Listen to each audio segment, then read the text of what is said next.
حضرت علامہ علی نقی نقن صاحب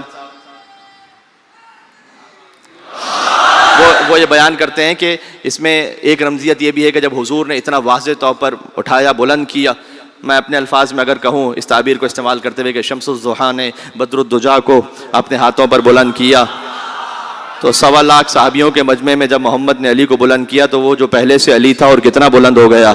محمد کے ہاتھوں پہ ولی ابن ولی تھا، اظہر کہیں مظہر اوصاف جلی تھا۔ ہاں، اظہر کہتے ہیں کہ جو ظاہر سے بھی اور زیادہ ہو۔ اظہر کا مطلب کیا ہوتا ہے؟ سپرلیٹو ڈگری ہے۔ تو حضور نے فقط ظاہر نہیں کیا علی کو، اظہر۔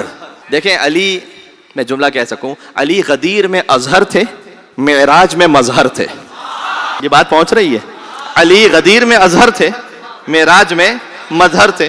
بھائی اللہ سبحانہ وتعالیٰ نے لہجے علی ابن ابی طالب میں بات کی ہے نا معراج میں، وہ لہجہ علی کا تھا نا، تو علی مظہر ہو گئے یا نہیں ہو گئے؟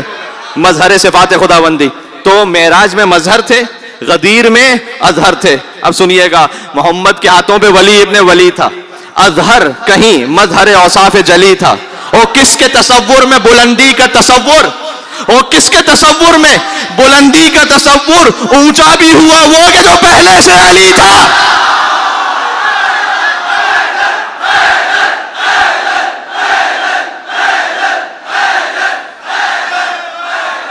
اونچا بھی ہوا وہ کہ جو پہلے سے علی تھا۔ ارے بھائی مولا کے 23 مطلب ہوں گے، بخن کا تو ایک ہی مطلب ہے نا، اس میں تو کوئی ڈاؤٹ نہیں ہے نا۔ اس لیے آپ دیکھیں گے کہ اس وقت سوشل میڈیا پر غدیر کے حوالے سے سند پر بحث ختم کر دی ہے ہمارے تمام مسلمان بھائیوں نے، کہ بھائی سند اس کی ٹھیک نہیں ہے، یہ واقعہ ہوا تھا یا نہیں ہوا تھا، یہ 20 سال پہلے کی بات ہو گئی۔ اب نہیں کہتے یہ، اب یہ اسٹیبلش بات ہے کہ غدیر کا واقعہ ہوا تھا۔ مولانا طارق جمیل صاحب کی ویڈیو کے بعد، مولانا طاہر القادری صاحب کی کتاب کے بعد یہ بہت واضح ہے کہ غدیر کا واقعہ ہوا تھا۔ اس سے کوئی انکار نہیں کر سکتا کہ یہ نہیں تھا یا نہیں تھا، شک۔ یہ پہلے کی بات ہو، 10 سال پہلے تک شاید یہ بات ہوتی تھی، اب کوئی یہ بات نہیں کرتا۔ اب بات یہ ہے کہ اس کا مطلب کیا تھا۔ چلیں ایک قدم تو آگے آئے، بات اب اس پر ہو رہی ہے کہ مطلب کیا تھا، اور مطلب پہ جو جس مزاج کا اور جس مقام پر مصطفیٰ کو سمجھ رہا ہے، فہذا علی مولا تو بعد میں دیکھنا نا، من کنت مولا پہلے دیکھو۔ آپ حضور مکرم کو کس لیول پہ سمجھ رہے ہیں؟ یہ لفظ مجھے استعمال کرتے ہوئے بھی تھوڑا سا عجیب لگ رہا ہے، لیکن یہ کہ بات پہنچاؤں کہ حضور کو دوست سمجھ رہے ہیں، حضور کو آقا سمجھ رہے ہیں۔ جو من کنت مولا والا مطلب ہے وہی فہذا علی مولا والا مطلب ہے۔ تو آپ سمجھ کس مقام پہ رہیں؟ اگر کوئی دوست کہہ رہا ہے جس کا میں دوست ہوں، اس کے علی دوست ہیں، یعنی تعجب کی بات نہیں ہے۔ جو حضور سے کمتر نبی حضرت ابراہیم علیہ السلام، ان کا دوست تو اللہ ہو۔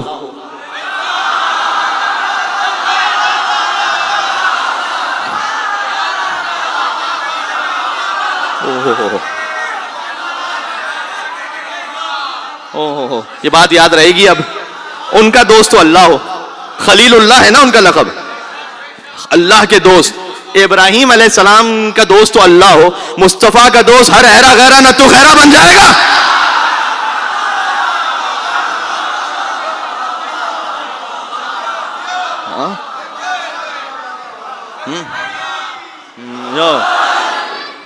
علی اللہم صلی علی محمد وعلی محمد۔ علی کی مولائیت سے انکار کرتے کرتے شان رسالت میں گستاخی کر رہے ہیں آپ۔ یہ علی کی مولائیت کا معاملہ نہیں ہے، یہ شان رسالت کا مسئلہ ہے کہ جس کا میں دوست ہوں۔ کیا مطلب؟ کوئی بھی مصطفیٰ کا دوست بن جائے گا؟ ابراہیم علیہ السلام خلیل اللہ، اللہ ان کا دوست ہے۔ ہاں، خلیل اور حبیب، حضور کا لقب خلیل اللہ نہیں ہے، حبیب اللہ۔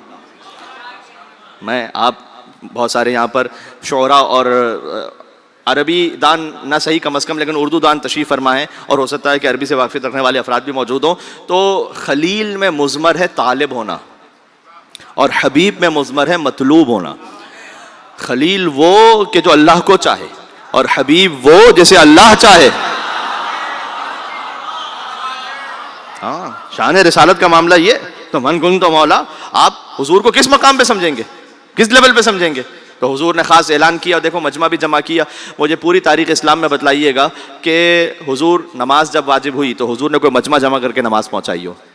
میں بہت تاریخ کے حوالے سے سادہ بات کر رہا ہوں۔ دیکھو نماز خیمہ دین کا ستون ہے، مومن کی معراج ہے، پڑھنا فرض ہے، ہر حسینی کو پڑھنی چاہیے، اور ماشاءاللہ لوگ پڑھتے ہیں۔ فجر کی نماز کے بارے میں بس اوقات جو کوتاہی ہوتی ہے، نہیں ہونی چاہیے، خاص طور پر 10 دنوں میں کوشش کیجیے تو اس پہ بہت پابندی کیجیے اس پہ۔ لیکن نماز مجمع جمع کر کے نہیں پہنچائی حضور نے، روزہ مجمع جمع کر کے نہیں پہنچایا, کوئی بھی حکم زکوٰۃ مجمع جمع کر کے نہیں پہنچایا, بلکہ ایک فقرہ کہنے لگا ہوں, صدر اسلام, تاریخ اسلام کے سارے مجموعوں کا تعلق ہی علی بن ابی طالب سے. کوئی مجمع اٹھا لیجئے, دعوت ذو العشیرہ کا مجمع ہو, خندق کا مجمع ہو, غدیر کا مجمع ہو, خیبر میں علم دینے والا مجمع ہو, کوئی بھی مجمع ہو, سارے مجموعوں کا تعلق ہی علی سے. پتہ چلا مجمع جمع کر کے فضائل علی کو پڑھنا سنت رسول ہے. اب کوئی مجلس میں اعتراض نہ کرے, بار بار مجمع جمع کر کے فضائل علی کو پڑھنا سنت رسول ہے, اور مجمع میں سکون کے ساتھ بیٹھ کر فضائل علی کو سننا سنت صحابہ ہے. جو مجمع میں فضائل علی کا انکار کرے وہ رسول کا بھی منکر ہے, صحابہ کا بھی منکر ہے. مجمع جمع کیا حضور نے, تو مجموعہ کا تعلق ہی مولا علی علیہ السلام سے. ذو العشیرہ میں بھی مجمع جمع کیا, اور وہ تو تھا ہی علی کے باپ کا گھر. کیا بات ہے. پروردگار ابھی یہ پہلا مجمع ہے, پہلی دعوت توحید ہے, تو خانہ کعبہ میں نہیں ہو رہا وہ اجتماع, ابو طالب کے گھر میں ہو رہا ہے. مشکل یہ ہے نا کہ خانہ کعبہ میں بت رکھے ہوئے ہیں,